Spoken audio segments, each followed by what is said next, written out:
मेरे प्यारे भाइयों और बहनों, आपका फेस्टिवल डायरी चैनल में बहुत बहुत स्वागत है। आज मैं आपको भगवान श्री कृष्ण और राधा की प्रेम कहानी सुनाने जा रही हूँ। क्यों भगवान श्री कृष्ण ने राधा जी से शादी नहीं की थी। जब भी हम प्रेम की बातें होती है, भगवान श्री कृष्ण का नाम सबसे पहले आता है। श्री कृष्ण को प्रेम और स्नेह का प्रतीक माना जाता है। पुराणों के अनुसार श्री कृष्ण की 16,108 रानियाँ थीं। श्री कृष्ण की मुख्य रानियों में रुक्मिणी, सत्यभामा का नाम शामिल है। इसके अलावा बाल्यावस्था में श्री कृष्ण के गोकुल में गोपियों संग रासलीला की कहानियाँ आज भी मशहूर हैं। हालांकि सभी को प्रेम और स्नेह का पाठ पढ़ाने वाले श्री कृष्ण का नाम सिर्फ राधा जी के साथ ही लिया जाता है। हर कोई प्रभु कृष्ण के नाम के साथ राधे श्याम का उच्चारण ही करता है। भले ही उनकी 16,108 रानियाँ थी, लेकिन जब प्रेम की मिसाल दी जाती है तो श्री कृष्ण और राधा जी के प्रेम को सबसे ऊपर माना जाता है। श्री कृष्ण और राधा जी के प्रेम की कहानियाँ पीढ़ी दर पीढ़ी सुनने को मिलती हैं, लेकिन जब भी राधा रानी और श्री कृष्ण के प्रेम का जिक्र होता है तो यह सवाल मन में ज़रूर उठता है कि जब दोनों के बीच इतना प्रेम था तो कृष्ण जी ने राधा जी से विवाह क्यों नहीं किया था। 16,108 रानियों में से राधा जी एक क्यों नहीं थी। इस साल मान्यता यह है कि जब कृष्ण जी 8 साल के थे तो उनकी मुलाकात राधा जी से हुई थी, जो 12 साल की थी।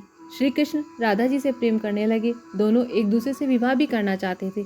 जब यह बात राधा जी के घर वालों को पता चली तो उन्होंने राधा जी को घर में कैद कर दिया। वह लोग राधा जी और कृष्ण जी के विवाह के इसलिए खिलाफ थे क्योंकि राधा जी की मंगनी हो चुकी थी। कहा जाता है कि श्री कृष्ण ने राधा रानी से शादी करने की हट कर दी थी। इस पर यशोदा माता और नंद बाबा उन्हें ऋषि गर्ग के पास ले गए। ऋषि गर्ग ने भी कान्हा को बहुत समझाया। इसके बाद कान्हा का मथुरा बुलावा आ गया। वह हमेशा के लिए वृंदावन छोड़कर मथुरा चले गए। उन्होंने राधा जी से वादा किया था कि वह वापस लौटेंगे, लेकिन वह कभी वापस नहीं आए। न ही राधा जी के मथुरा या द्वारका जाने का जिक्र मिलता है। इसके अलावा राधा जी और कृष्ण जी के विवाह न होने के और भी कारण बताए जाते हैं। इसमें से एक कारण यह है कि नारद जी ने भी उन्हें यह श्राप दिया था। रामचरितमानस के बाल कांड के अनुसार माता लक्ष्मी के स्वयंवर में नारद जी भी जाना चाहते थे। भगवान विष्णु ने नारद जी के साथ छल करते हुए उन्हें खुद का स्वरूप देने के बजाय वानर का स्वरूप दे दिया, जिसकी वजह से माता के स्वयंवर में नारद जी का काफ़ी उपहास हुआ। जब नारद जी को इस बात का पता चला तो वह बैकुंठ पहुंचकर विष्णु जी से बहुत नाराज हुए और श्राप दिया कि उन्हें पत्नी के वियोग को सहना होगा।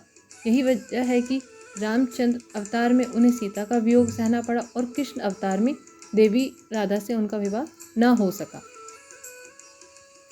इसके अलावा लोगों की यह भी मान्यता है कि देवी राधा ने ही श्री कृष्ण से विवाह करने के लिए मना किया था। राधा यशोदा पुत्र कान्हा से प्रेम करती थी, लेकिन जब वह मथुरा गए तो राधा रानी खुद को महलों के जीवन के लिए उपयुक्त नहीं मानती थी। लोग चाहते थे कि श्री कृष्ण एक राजकुमारी से विवाह करें, इसलिए राधा ने श्री कृष्ण से विवाह न करने की ठान ली।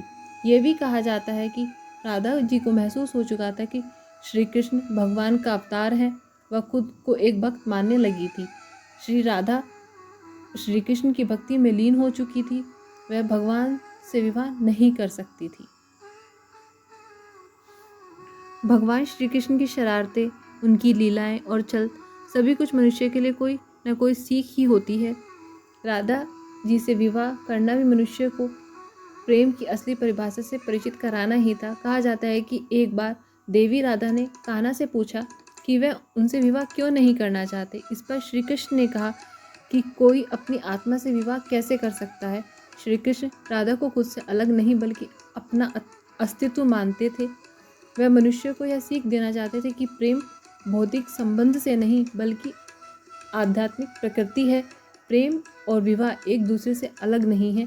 जैसे राधा कृष्ण बिना विवाह भी सदियों में एक ही हैं। जहाँ कृष्ण का नाम है वहाँ राधा का स्मरण स्वाभाविक है। तो ये थी भगवान राधा कृष्ण की